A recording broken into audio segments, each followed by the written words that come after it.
Buni? Iya nih.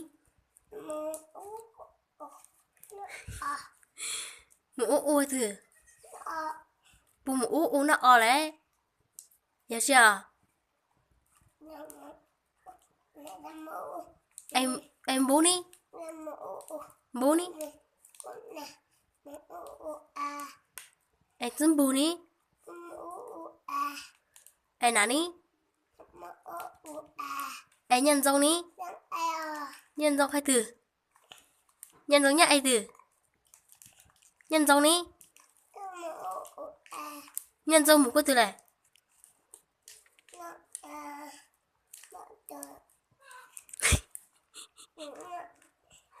Ê nani? Putong ní? Ye pang ní?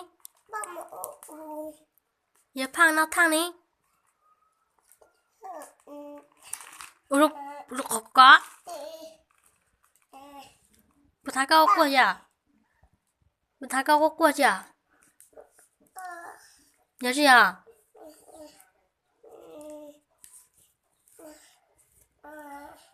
Có lúc bê hù nhở à? Có lúc bê hù nhở à? Có lúc bê hù nhở à?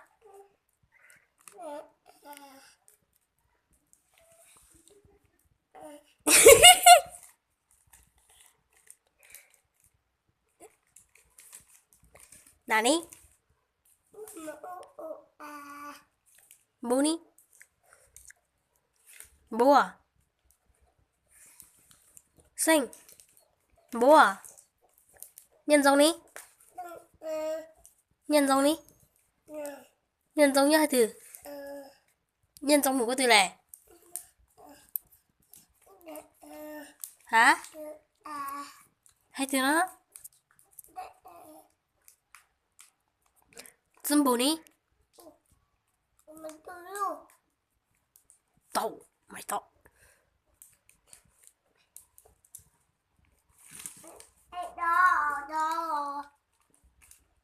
Nani? Bố đi?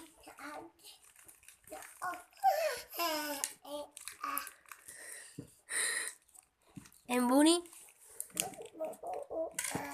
Nhân dòng đi? Dân bố đi? Ấy xanh đi? Xanh đi? Xanh có từ này. Sinh nhật y là ấy nhân dòng đi? Nhân dòng đi? Nhân dòng nhá từ.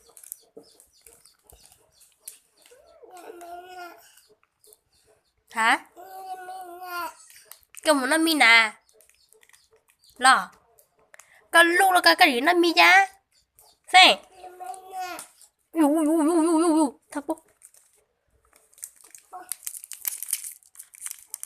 Nào. Sẽ có tàu nữa.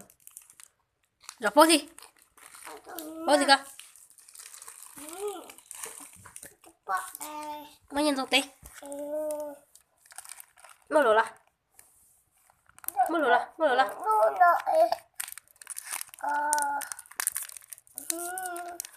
Chỉ có tàu nữa.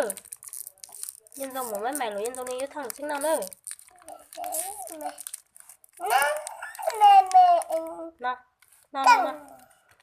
Mỗi lúc cả cha à? Nó là. Bữa thằng sinh nào gì à? Này. Bữa thằng sinh nào gì à? Con nào có thằng nào thả lúc.